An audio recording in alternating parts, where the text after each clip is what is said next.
You want to get to the final match, Brian? Okay. The big WarGames match.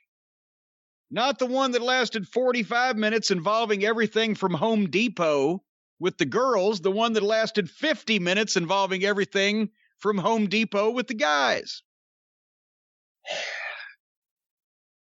For at least 10 minutes, I was thinking, this is going to be so good.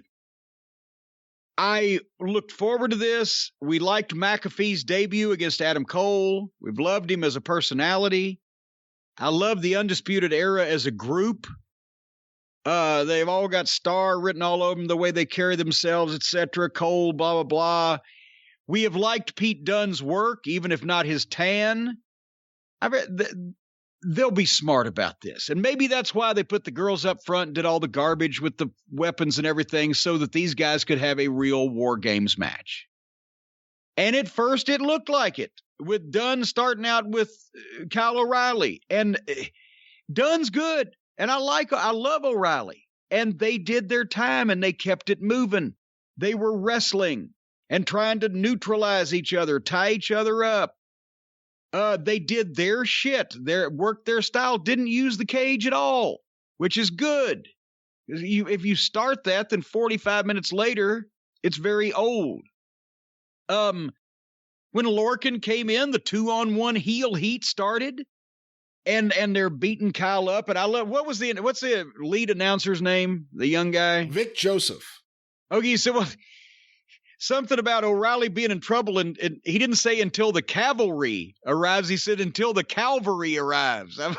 Now he's a religious fanatic. He's in trouble until Calvary. Anyway, Kyle fought back, stayed alive. Here comes Bobby Fish. Big comeback. The heels fed him great. Fish and O'Reilly work great together. I'm writing great stuff all around. They're still leaving the cage alone. This is fucking excellent. And I'm thinking, Danny Burch was the next one out, and I'm thinking, well, they didn't have the faces shining when Burch got in. They should have, but minor thing. Then Burch gets a bag and throws it in the ring and pulls out, and it's 2 cricket bats. And then the announcers actually said they had a good point, even though it completely buried everybody in the match. Basically, they asked in so many words, why didn't the guys bring a bunch of shit in like the girls did? And now I'm looking at the stupid bats when I was loving this. And now they've got cricket bats. And they used them over and over. And then it gets old after a while when you use a gimmick, especially when it's a deadly blunt instrument. So then they have to just leave them laying around. Well, fuck. If you're in a fight and you got a bat laying there and you're leaving it around to kick the guy in the head, aren't you an idiot? So I lost interest and started zoning out until Roddy hit. And Roddy made a great comeback and picked the pace up. And it was all athletic. And he just went crazy. Boom, boom, boom. And then somehow they picked him up and they speared him into the cage and he sold it. And that was the first big, bump into the cage. And now the heels are in charge and they're using the cage. So I'm thinking, okay, I'll forget about the bats. We'll just gloss over the bats. Maybe they're gone.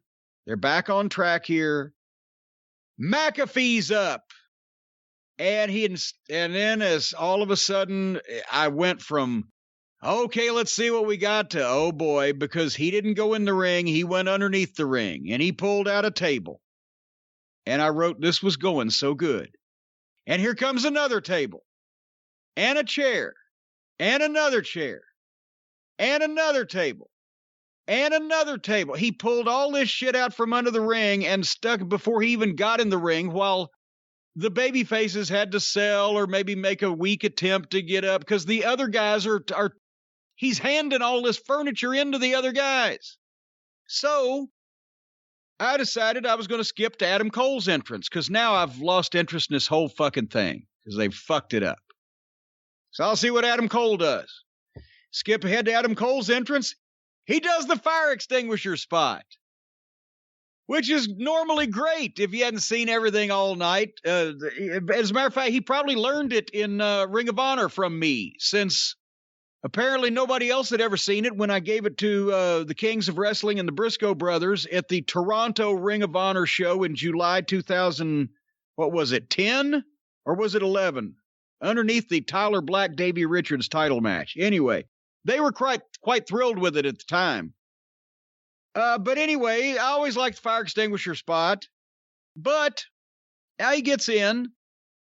There's a reason why once all the guys got in the WarGames, it doesn't last much longer from there. Because you need to...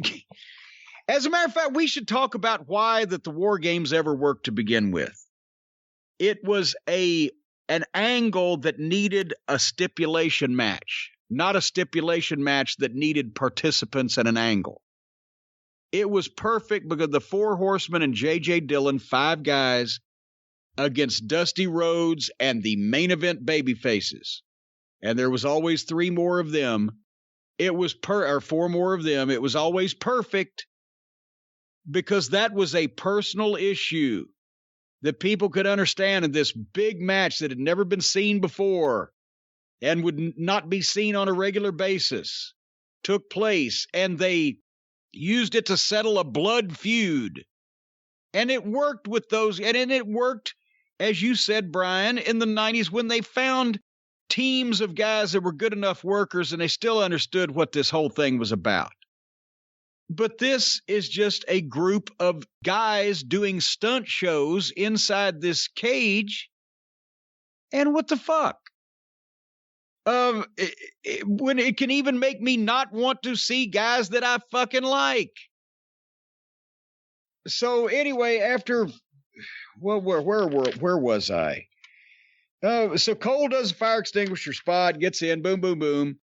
Then for a while, everybody laid there while the 2 bald guys set up a table. Then everybody just jumped up and started fighting. So I skipped ahead another 2 minutes. And I came in, they power-bombed Pete Dunne onto Lorcan, who was laying on one of the tables in the ring. Lorcan's laying on the table. They power-bombed Dunne on top of him, but the table didn't break because they power-bombed him on the end, not the middle. So Pete Dunne gets up and starts to sell away. But Roddy's there. He's like, yeah, I'll do it. So Pete Dunne gets back up and lays back down on top of his own partner, looking at the guy that's climbing the rope so that Roddy can splash him and the table can finally break. Did you catch that? Yes. So I fast forwarded another 2-minute penalty for phoniness. And now when I come in, the Undisputed Era has McAfee cornered all by himself. This certainly is the climactic point of WarGames, when the biggest heel in the company gets cornered by all 4 fucking babyfaces. And McAfee takes a classic ass whipping. They're rattling him off the cage everywhere. Boom, boom, boom. And then the heels save him. And then all 8 guys paired off, 2 in each corner. And they all took bumps off the top rope one after another in some fashion, a superplex or a big fucking flying fruit bat or whatever. But Roddy had to hold up on McAfee because they were supposed to be last, so Roddy's looking over his shoulder waiting for the other guys to take their bumps first. Will this ever end? I wrote those 4 words. Then they got in a 7-way, and McAfee had disappeared, so they get in a 7-way, and all of a sudden you notice that they're just standing in a clump and throwing body shots at each other while they're looking up, and there's McAfee up on top of the cage, and everybody just freezes in position and stops barely even the pretense of having a fight so that he can jump off and they can catch him. And that wasn't the finish. So I fast forwarded another 3 minutes. Because now I couldn't wait for this to be over with. And finally, McAfee hit O'Reilly with a chair. No, that wasn't even it. I'm writing other stuff down. What the fuck? I fast forward to 3 minutes. Finally, O'Reilly beat Lorcan. Wow. Almost an hour for that. The WarGames is the ultimate blow-off. Shouldn't all 4 baby faces have gotten McAfee and fucking forced him to tap out so that then he can go and bitch and get his heel heat back that it was all 4 of them or something like that rather than beating the stoogiest member of the team? They beat JJ in the old Horseman War Games because he had the most heat because he was the manager. But just some miscellaneous stooge. Well, they didn't have a miscellaneous stooge in the Horseman. I have seen shorter major motion pictures in theaters than it felt like this was, and with less attempts at special effects. Couldn't this have been so good if they'd have left the Home Depot at home? It could have been so good if it was WarGames instead of NXT WarGames. And I figured it wasn't going to be McAfee losing. And I don't agree with you that JJ had the most heat out of all the Horsemen. And usually, most of these war games, who loses? It's the biggest scrub on either team. Well, no, it's not it's the biggest scrub. When's the last time you saw the babyfaces lose a War Games? Well, that's true. But like 89 War Games, Jimmy Garvin loses. Okay, it ain't going to be Michael Hayes or Terry Gordy or the Samoans. 92, I think Zbyszko was the one who lost it for the Dangerous Alliance right before his babyface turn. Yeah, I didn't say that 89 War Games was 91 at home about either, and we were in it. 91 was what, Pillman? It wasn't going to be the Steiners. It wasn't going to be Sting. You know, it's usually the guy with who isn't going to be the world title match, who loses in the War Games. I don't know what. Does it have to be so long? Does it all have to be so long? I'm serious. It just goes on and on and on, and it's not interesting when you are not watching guys have what you can believe to be a contest, and it's going back and forth, and you don't know who's going to win or what's going to happen. When you're just watching people hit each other with that shit and set up these stupid spots with obvious cooperation, why are they? And this is more dangerous than having a wrestling match. Why does anybody want to watch guys just obviously cooperate with each other to fucking do stunts? I don't know, my boy. I know if this is I can't wait for 2021 because that was a lot of my 2020 I spent watching that right there. And I don't have as much free time as I used to. I've been off the road this year, Brian. I know.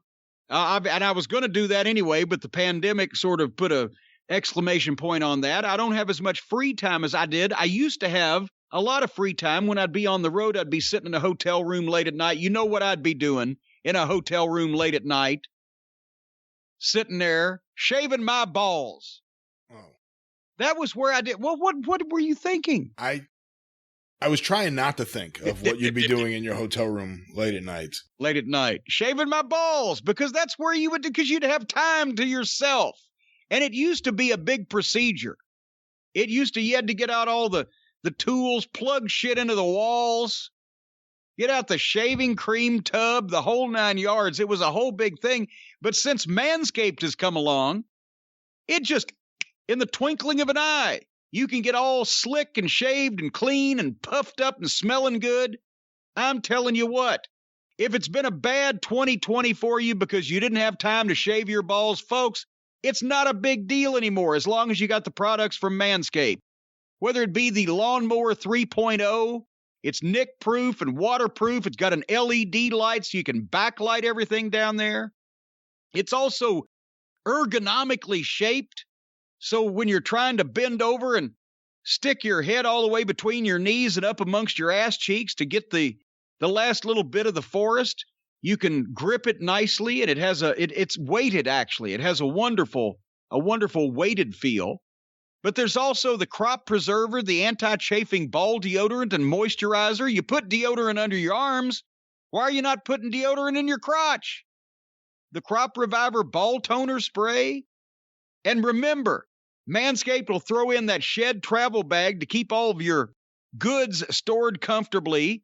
And speaking of storing your goods comfortably, they'll also throw in the Manscaped anti-chafing boxer briefs. All you got to do is get one of these perfect packages 3.0 at manscaped.com. And when you use the code DRIVE, D-R-I-V-E, you can get 20% off and free shipping. Your balls will be hopping like peas in a pot of boiling water. They'll be so happy. Maybe that's a bad analogy. You wouldn't want your balls in hot boiling water. And I'm certain that they're bigger than peas So never mind. Just go to manscaped.com with your big balls and use the code DRIVE, D-R-I-V-E, and bid Happy New Year to your testicles.